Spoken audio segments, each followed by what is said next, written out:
ভয়াবহ দাবানলে জ্বলছে যুক্তরাষ্ট্রের ক্যালিফোর্নিয়া। এই অঙ্গরাজ্যটি প্রতিনিয়তই দাবানলের বিপর্যয়ের শিকার হয়, যা গত কয়েক দশকে দাবানলের মৌসুম দীর্ঘায়িত হয়েছে। ইউএস ফরেস্ট সার্ভিস বলছে, মানুষের কারণেই 85% দাবানলের সূত্রপাত, তবে সেগুলোর বেশিরভাগই অনিচ্ছাকৃত।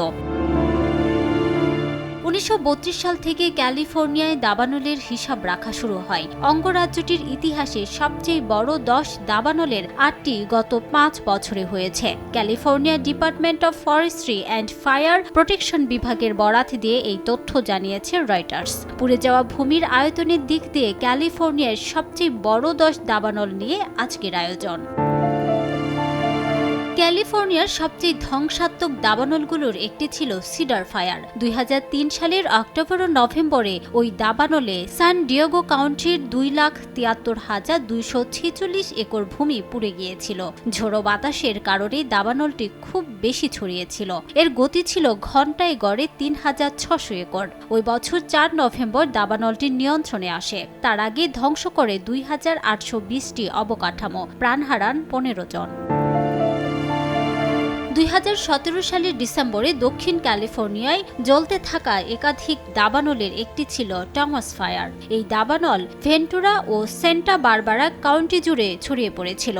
এতে প্রায় 2,81,893 একর ভূমি পুড়ে গিয়েছিল। পরের বছর 12 জানুয়ারি দাবানলটি পুরোপুরি নিয়ন্ত্রণে আসে।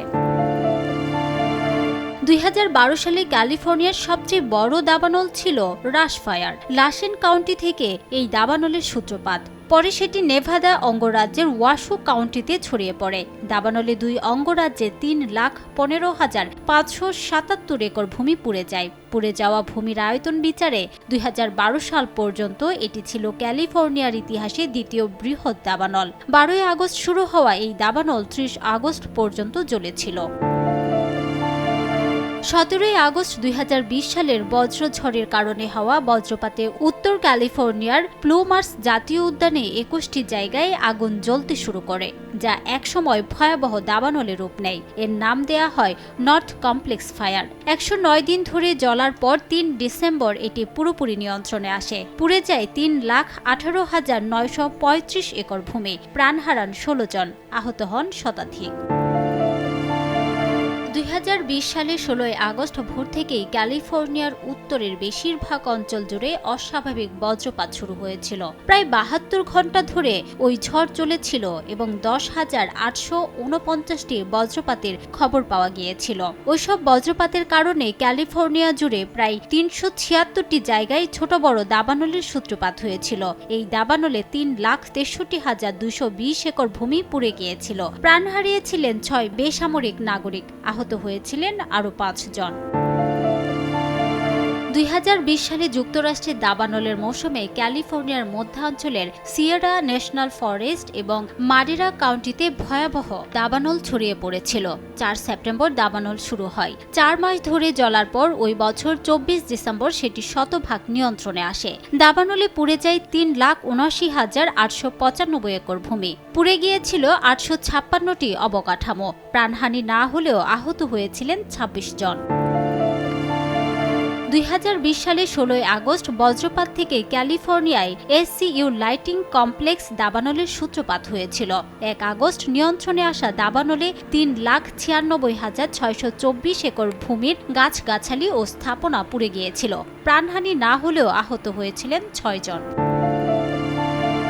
ক্যালিফোর্নিয়ার উত্তরাঞ্চলে 2018 সালে একই সময়ে শুরু হওয়া 2টি দাবানলকে একত্রে মেন্ডোসিনো কমপ্লেক্স বলে। ওই 2 দাবানলের নাম ছিল রিভার ফায়ার ও রেঞ্জ ফায়ার। 27 জুলাই প্রথম দাবানলের খবর প্রকাশ পায়। 18 সেপ্টেম্বর দাবানল দুটি নিয়ন্ত্রণে আসে। যদিও ওই আগুন পুরোপুরি নেভাতে পরের বছর জানুয়ারি পর্যন্ত সময় গড়িয়েছিল। 2 দাবানলে মোট 4,59,123 একর জমির ক্ষতি হয়। দাবানলে 1 জন নিহত এবং 3 জন আহত হন। 2021 সালে ডিস্কি দাবানলে 9,63,309 একর ভূমি ক্ষতিগ্রস্ত হয়েছিল। ক্ষয়ক্ষতির আর্থিক পরিমাণ ছিল 63,70,00,000 মার্কিন ডলারের বেশি। ক্যালিফোর্নিয়ার ইতিহাসে দাবানলে এত বেশি আর্থিক ক্ষতি আর হয়নি। বিদ্যুতের তারের উপর গাছ পড়ে আগুনের সূত্রপাত হয়েছিল।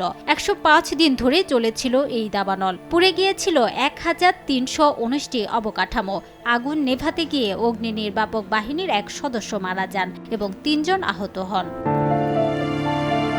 2020 সালের 16 ও 17 আগস্ট বজ্রপাত থেকে সূত্রপাত হয়েছিল ক্যালিফোর্নিয়ার ইতিহাসের সবচেয়ে বড় দাবানলের। 38টি আলাদা আলাদা জায়গায় 4 মাসের বেশি সময় ধরে এই দাবানল চলেছিল। পুড়ে গিয়েছিল 10,32,600 একর ভূমির গাছপালা ও স্থাপনা।